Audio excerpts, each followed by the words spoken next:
Here's 7 reasons to add adjustment layers in Final Cut Pro as soon as you can. I'll show you how to add and then use adjustment layers, including a pro tip for quick zoom ins. Then we'll make our own adjustment layer in less than 60 seconds. And stick around for the end when I reveal how to get a free adjustment layer without any work.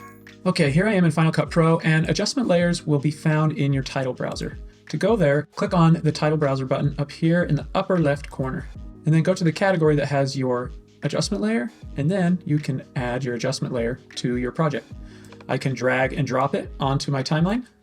I can select the adjustment layer and then move my playhead where I want it to start and press Q to connect it to my timeline. I can also select my adjustment layer and then move my playhead where I want to insert it and press W, and it will split that clip in two and then insert the adjustment layer in between. I can also move my playhead where I want the adjustment layer to overwrite and then press D, and it will insert it and overwrite everything in the timeline for the duration of the adjustment layer. And if I want to add an adjustment layer to the end of my project, I just press E, and it adds it here to the end. Now, Final Cut Pro doesn't come with adjustment layers. I'm not sure why, but don't worry. In a little bit, I'm going to show you how you can make your own and how you can get one that I made for free.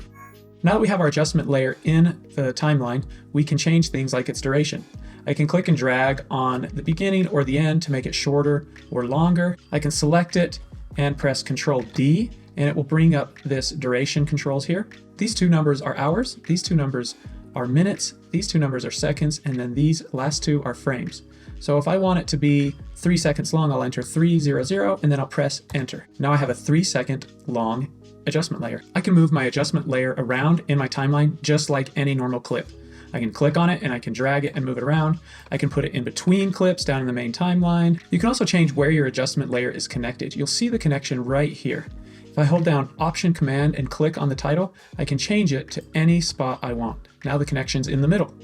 One of the top reasons for using an adjustment layer is to color grade multiple clips at once. So I've got these 3 clips down here in my timeline, and I have an adjustment layer above them so that I can color grade all 3 of them at once. So I'll select my title, and then I'll go over here to Inspector. If you don't see it on the right-hand side here, just click this button with the 3 sliders, and it will open up the inspector, and then click on the color inspector here. Then click on no corrections, and let's add color wheels. Now I can change the color and the look of this.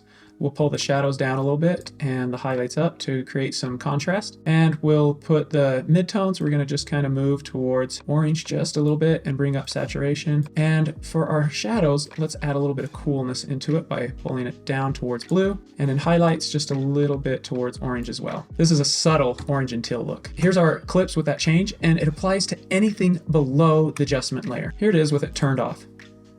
You can also add effects to adjustment layers. Open up the effects browser by clicking on this button here on the right-hand side and go down to the comic look section. Let's drag and drop comic ink onto our title, and you'll see it immediately applies that effect to everything below it. What's great about this is I can now apply this effect anywhere the adjustment layer is. Let's say I want it to apply to these clips here in the flower shop. All I have to do is drag and move my adjustment layer over, and they're immediately changed and have that effect applied to them. And then if I want to tweak the effects, all I have to do is go to the video inspector here, and I can change the effects here. Let's smooth it out a little bit. I'll add some edging, and then it's already changed for me, and I didn't have to go in and change each individual clip. Hold up. Will you please let me know if I'm doing a good job? Am I being helpful? Am I making any sense? If so, will you please give this video a thumbs up so I know if I'm doing a good job? In just a little bit, I'm going to show you how to get that free adjustment layer. But first, I want to show you how to make a zoom in effect using an adjustment layer. I love to use the adjustment layer to do a quick zoom in or a punch in on a video clip. And I want to zoom in when I start to say AVCHD here. So I'll trim my adjustment layer to start right there. And then I want to zoom back out right here. So I'll select my clip and I'm going to press Option right bracket, and it will trim it to that frame. Now with my adjustment layer selected, I'll go to the inspector, and for scale, I'm going to zoom in a little bit. Let's go to about 150. That looks good. And let's move it down as well. I'm going to click and drag on this Y value to bring it down into frame. There we go. Now when I talk, hey, this is Dylan, and this is an AVCHD it punches in real quick file, to zoom in, and then punches back out. It's really good for hiding jump cuts. And let's say I don't like when I zoom in there or when I come back out. I can of course quickly change it, and I can even move it. Any changes that you make here in the video inspector will be applied to any of the clips below the adjustment layer.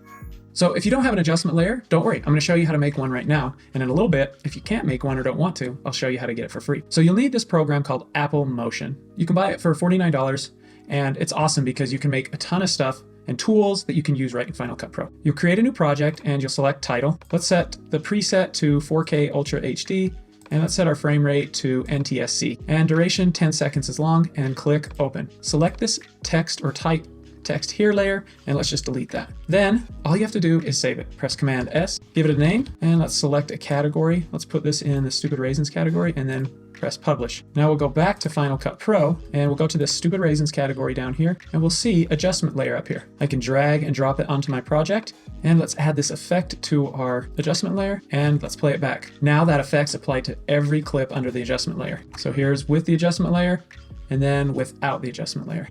So let's say you don't have motion, you can't make one, you still need an adjustment layer. Don't worry, I got your back. I created one and I call it Layer Pop, and it's just this easy to use adjustment layer. After you've installed it, all you have to do is add it to your timeline and then do whatever you want on that adjustment layer, and everything works perfectly. You can get this adjustment layer for free. It's part of the All-Star Pack. It comes with 96 different templates, including titles, transitions, and effects.